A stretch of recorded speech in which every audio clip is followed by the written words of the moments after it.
Just yesterday, I brought up the fact that maybe the Pirates need to change their manager. Evidently, the Pirates organization listens to this show.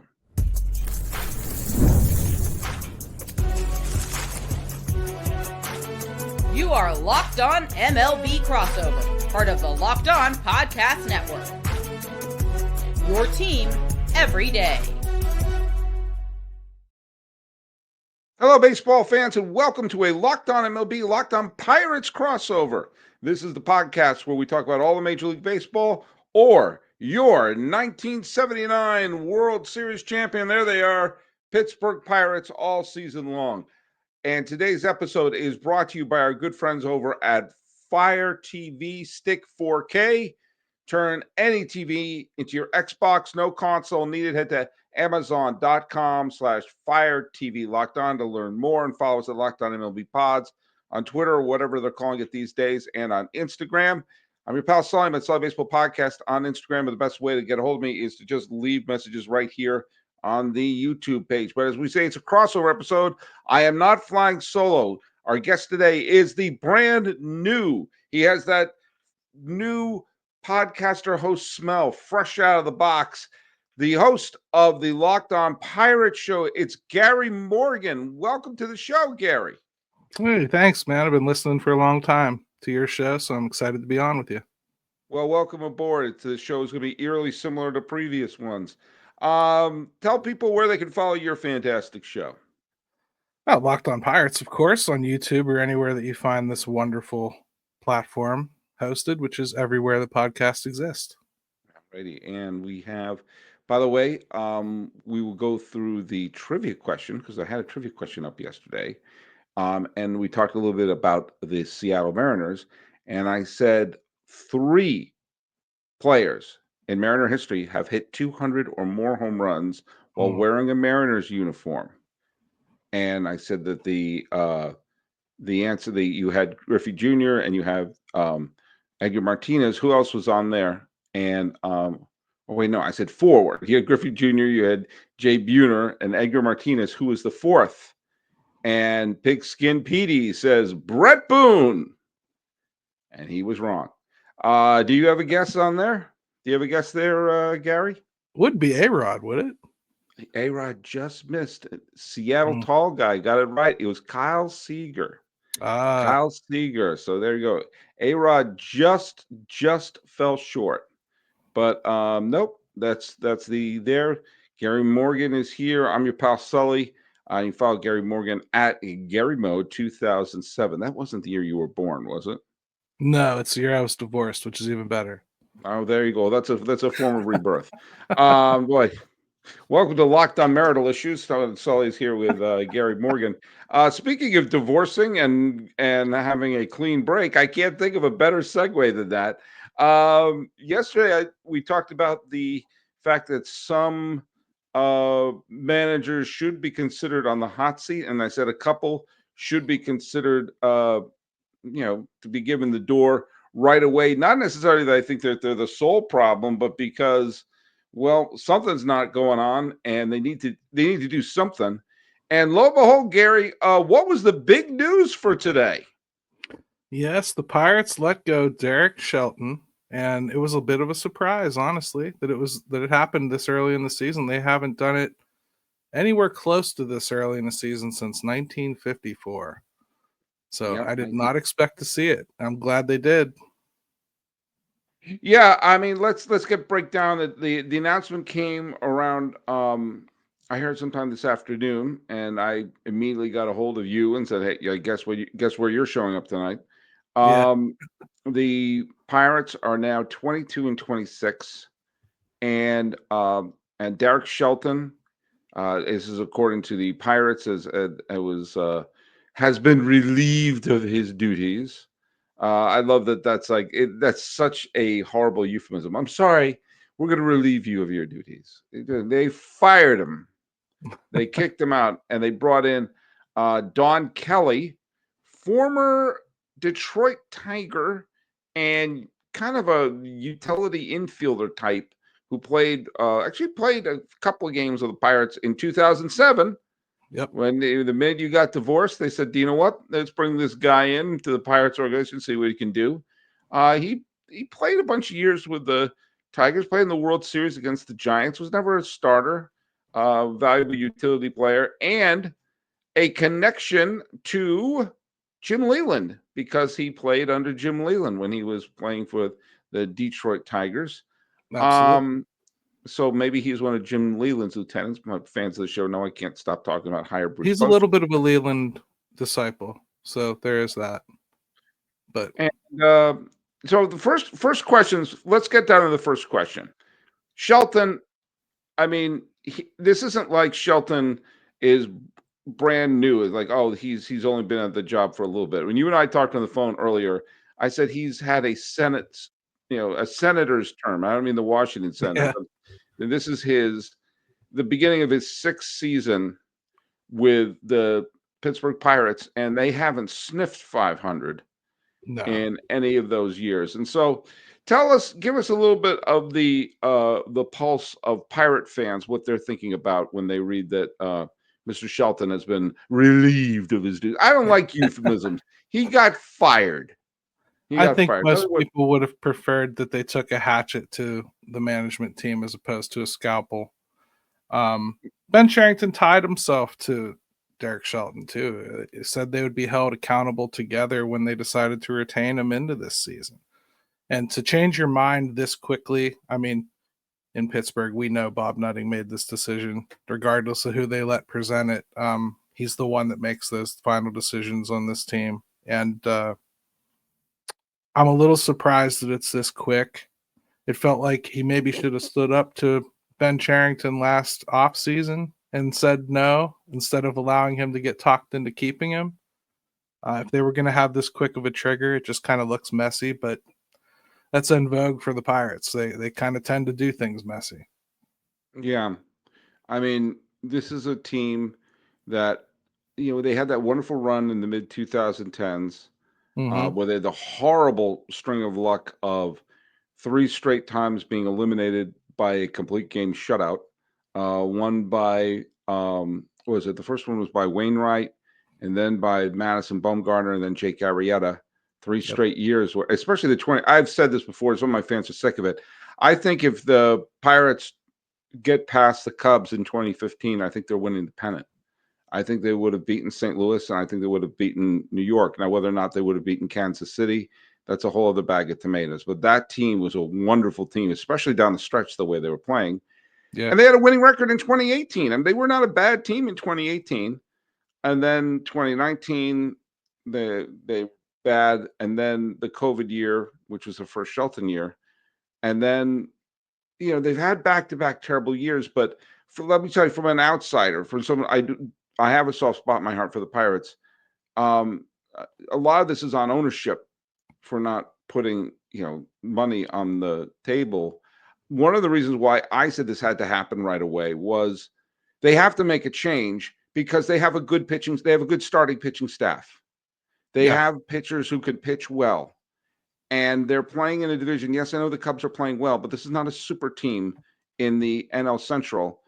And you need to get someone to squeeze a little more out of Cabrian Hayes, squeeze a little more out of O'Neill Cruz. Although O'Neill Cruz is off to not a bad start, but you have all these talented players who should be coming onto their own in their prime. And here we are. It's not even mid-May, and they're throwing in their proverbial, black and yellow towels. Yeah, it's been a mess all season. It's felt like discombobulated. There hasn't been any energy. It just seems like after the first week, when they opened bad in Miami, they lost the team. It never came back. They have probably, I said this on my show, the most talented team I've ever seen perform this bad. Yeah. They have a decent amount of players that you would want if you were playing for another day. You could go through our pitching staff. I bet you could pick off 7 or 8 guys that you'd happily add to just about any playoff roster. Right. You've got 3 or 4 hitters that even Brian Reynolds is struggling, but he's got a track record. Somebody would want him, O'Neill Cruz, that type of hitter. Joey Bart's even been okay.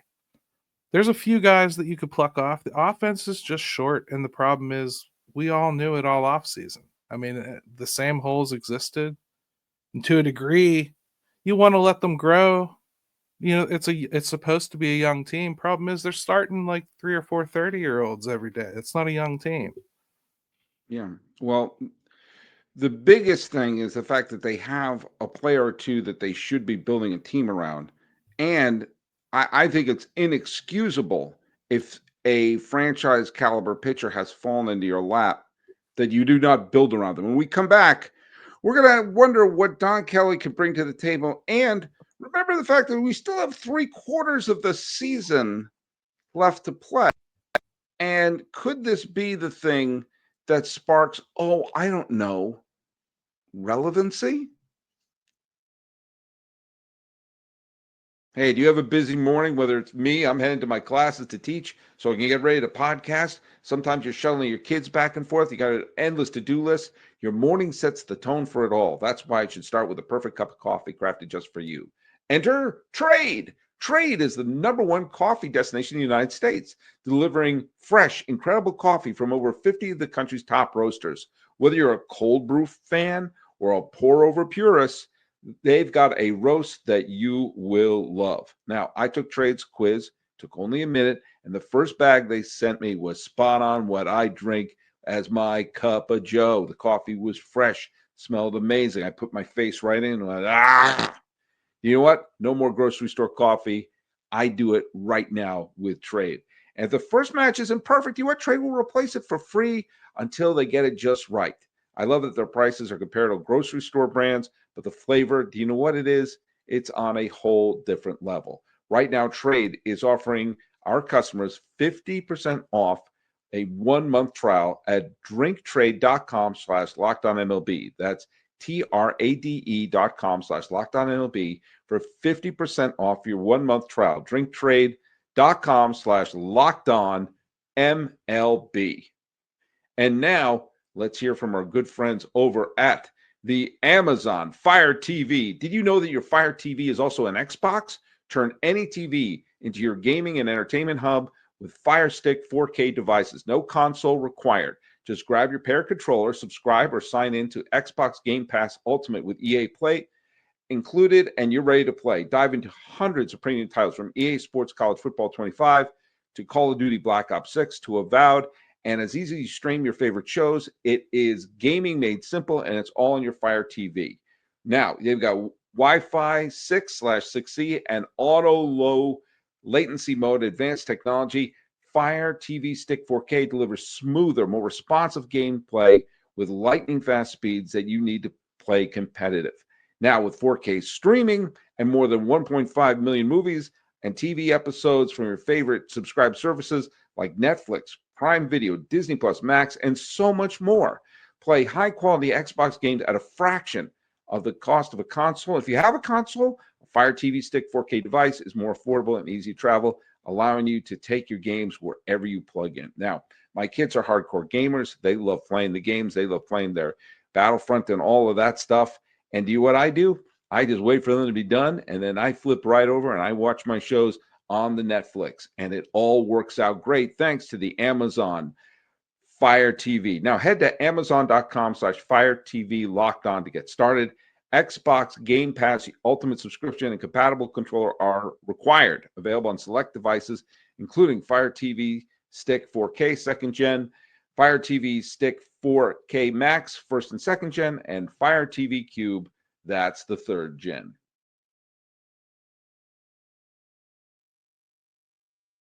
All right, we're back with Gary Morgan talking about the Pittsburgh Pirates. Look, I don't know what Don Kelly is going to be like as a manager. He could be a placeholder, or sometimes a player, a manager comes up like Snitker did with Atlanta, turned out to be a baseball lifer who turned out to be the right fit. The Pirates have, as you said, there's a lot of talent on this team, and they seem to be on the verge of making that next step that they just haven't been able to do. That Right. first series they did you mentioned with Miami, where they lost 3 walk-off games or a bunch of, it was just insane that they start off the season with a thud, But it's equally insane that you said that a series basically in March has taken this team out. Before we filed our taxes, you're saying this team's out of it. No wonder they're 14th out of 15 in attendance in the National League, even though they play in one of the single most beautiful parks in all of baseball, and they have one of the most electric figures currently in baseball in Paul Skeens. What do you know about the new skipper of the Pirates? And frankly, what is this going to mean in the immediate future? I'm not talking down the road. Let's talk immediate future. Well, let's talk about a little bit about Don first. He is a Pittsburgh native, so he's from here. He's actually brother-in-law of Neil Walker, so Oh, he's tied into the family. He's been a Pittsburgh Pirate fan his whole life. He came here purposefully. He had a job offer in 2021 to go take a job somewhere else, knowing the road was still tough ahead of him here, and chose to stay as the bench coach. So loyalty is something that they value. So I mean, I suppose if he turns it around, he may be able to win himself a job if the GM manages to hold on to his. In in the immediate future, I just kind of hope for an injection of energy, a little bit of a kick in the can to some guys that have been dragging around. Um, the funny thing is, Sully, the biggest change that's really going to come is getting some guys back from the IL and the natural growth that was going to happen this season with just some kids coming up like Bubba Chandler and whatnot. This rotation could be completely deadly by the end of the season, and this could look like a completely different team. You just hope they didn't squander so much in the first quarter here that they set themselves too far back. Donnie Kelly, though, I don't think he's a Derek Shelton disciple. I just think he was a loyal lieutenant. I think he's got a different personality. I do expect him to kind of eschew the analytics a little bit, whereas Derek Shelton took them in and used them on the regular and almost to a fault. I think Don has a little bit more of that old school baseball, I'm going to use my gut mentality. We'll see if he's allowed to use it. You know what the funny thing is I'm not an anti-analytics person. I'm not. I don't understand a lot of them. And quite frankly, I'm not interested in a lot of them. I am interested in, watching teams score runs, while having fun watching a baseball game. And when I'm hearing things like, well, there's a new stats come out, which is true home run. We're going to see if that is that a true home run, in that The it dumbest would thing have I've ever cleared. heard. Yeah, and I'm going, yeah, it's a true home run if it cleared the wall. I don't care if it's. I'm going to be happy watching my teams win with fake home runs. It's one of the reasons I don't care. There's literally no microscope I can find that can detect how little I care about exit velocity off of a bat. But that being said, it's a big plate. It's a big sandbox. If that is something you're interested in, and you're more into predictive stats and everything like that, great. That's not for me. I'm more of a narrative person. I'm more into what happened as opposed to predicting what will happen. That's why you do not want to have me as your general manager. However, I think that you're seeing times when obviously the Dodgers are a highly analytic team and everything like that, but you're seeing that some teams that rely on it and as a way to prevent losses instead of getting wins. That to me is what has led to the mindset of, I mean, of course, the greatest, most insane example of it is pulling Blake Snell while he's throwing a season-saving masterpiece because someone said, well, he's done 5 2/3 final game of the year, and our analytics has shown that we have to bring in our relief pitchers who are gassed. Literally over making decisions based out of fear cost the Rays a chance to win the World Series that year. And maybe when you're seeing a method of using analytics and are using it's not analytics that are the problem, it's how you use them. It's how you use this information. And clearly, whatever method that the Pirates have been using hasn't been working. And if you disagree with me and you show me a spreadsheet that it has, I will show you using a horrible method saying how they've done and seeing it is, okay, you have 101 loss season, 100 loss season, fine. But 2023, they improved to 76 and 86. And after 2023, there was a sense they were about to take the next leap. They didn't take the leap last year, and it doesn't look like they're leaping this year. So It's important to whatever note is too that working. it's important to note too that 2023 was without O'Neal Cruz, who went down to a season-long injury very early Mhm. on in the season, and then they had O'Neal Cruz in 2024 and came up with the exact same record while adding Jared Jones and Paul Skeens. Right. So that's why a lot of us felt like the manager should have been let go last year. Like we thought it was kind of proven out. You had better toys and didn't do better with it. The analytics problem here in Pittsburgh goes beyond even just the battle between people like you and me. I kind of walk that fence, Sully. I'm right in between you. I like and understand the analytics. I never rely on them fully. I always tell the human side of the story too, because there's two sides to everything. This team in particular just thinks they can invent their own. Ben Cherington often refers to their analytics, tell them, like he just said today in his press conference, their analytics tell them they're playing good defense. Well, my eyes and everybody else's analytics tell you they're not. You know, their analytics tell them they're being unlucky. Everybody else's tell you they're not. So I hate stuff like that. And I especially hate when you twist them in your own pretzel to put your own creation out there. And what that does is showing. And again, I know I get hammered anytime I talk. It sounds like I'm anti-analytics. No, I'm not. I'm anti using the numbers incorrectly. Every team uses analytics, so it's we live in that Yeah. world. So what method do you use this information? Well, Charrington took over the team in after the 2019 season, and so he has had 20, 21, 22, 23, 24, 5 full seasons to enact something. And he is basing all of this on the fact that in 2013, when he was in charge of the Red Sox, he pulled off dumping the salaries of Adrian Gonzalez and everyone to the Dodgers, and then basically signed every available veteran who was okay. They all had terrific years in 2013. Boston strong. This is our effing city, and the Red Sox won. And he's been riding on that 1 year, which was a rebuilding year for the Red Sox. It just so happened they won the World Series in a rebuilding year, Yeah. and then things started to slip after that.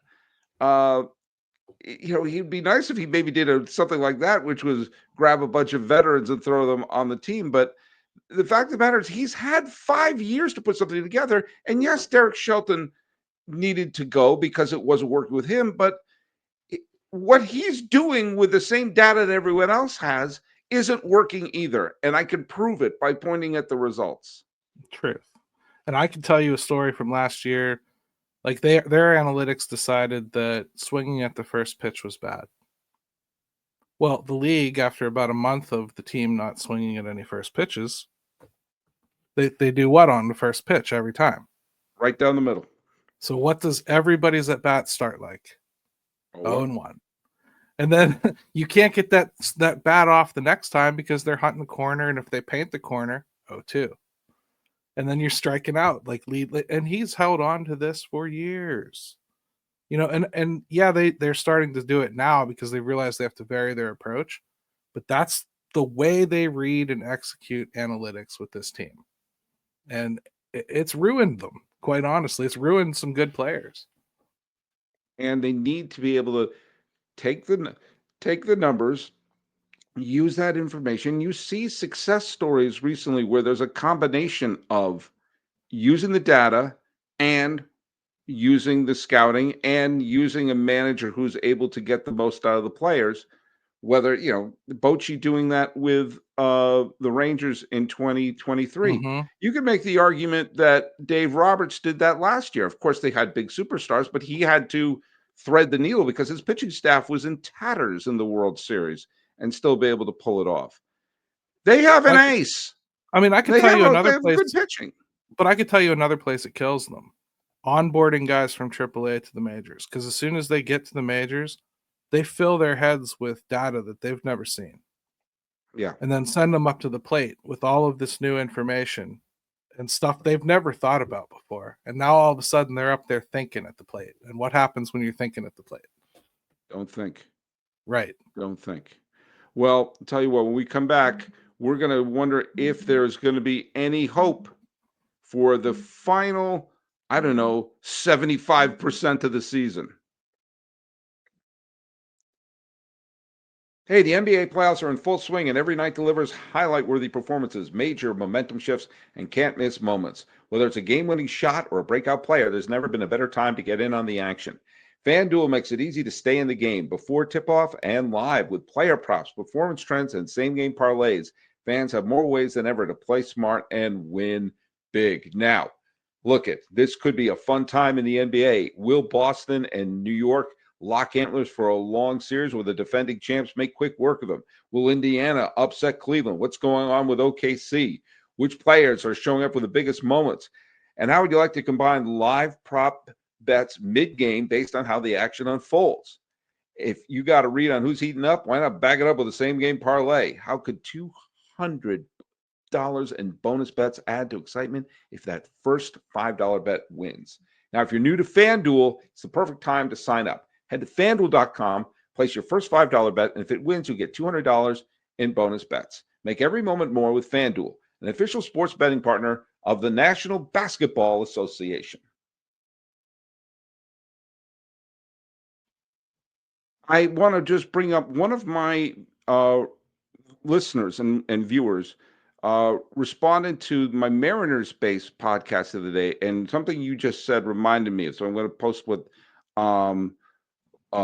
Loop Dallop Sports. Don't know what that means. I'll tell you why it didn't work with Scott Service. The approach was so over analytical and stat heavy, it paralyzed our hitters. It was the hitting culture created by Jared DeHart, his buddy pitching coach. They take this approach with the pitching side. It works fantastic, but they thought they can copy and paste it over to their hitters, and it didn't work. And again, this sounds like we're teetering into the plot of 70% of all Clint Eastwood films of him saying, "I don't know what you're doing. Well, we're doing it the new way. Let me tell you how the old school did it." Okay, yes, okay. We're doing a little bit of Space Cowboys, A Perfect World, Unforgiven. You can go down the line of how many times it's Clint Eastwood staring down one of the young whippersnappers like Gran Torino. There's something to be said about that. There's Sure. no way anyone could look us in the eye and say what they're doing with the analysis through the paralysis through analysis of the Pirates has been, we can prove in a court of law it hasn't been working. Sure. And so, yes, saying analytics sounds like we're saying the boogeyman. It's like Same thing, no, though. You can say that it's worked on the pitching side here, and it hasn't worked on the offensive side, right? The pitching is yeah, taking off here, so they're yeah. definitely If doing they, better there. but we knew their offense was bad going into this year. We did, but let me read you a quote from Ben Charrington today in his presser, okay? Okay. I don't think you have to squint too hard to see a stronger team on the field in 2025. I believe we have the players in the organization who will help us do that. This is today after firing Derek Shelton. That's what he thinks. He looks at Well, this team that we're all looking at, and he thinks all I've got to do is just squint the right way. And I see it. I don't. I didn't see the no. power before the season. I don't see the power now. You cannot win in this league if you don't have any power. And if Yeah. you're going to be a small ball team, you better play small ball. They don't. Yeah, they don't play long ball or small ball. They play losing 2-1 ball. If that, yeah. O'Neal Cruz is your biggest power threat on the team. And he's And leading again, off. that's not, and yeah, your ledoff hitter is your biggest power hitter and your Mhm. biggest stolen base threat.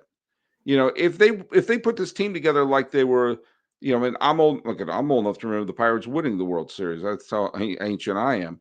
But but I'm also old enough to remember when the National League took advantage of all of the artificial turf that they basically had teams that had Yep. jackrabbits.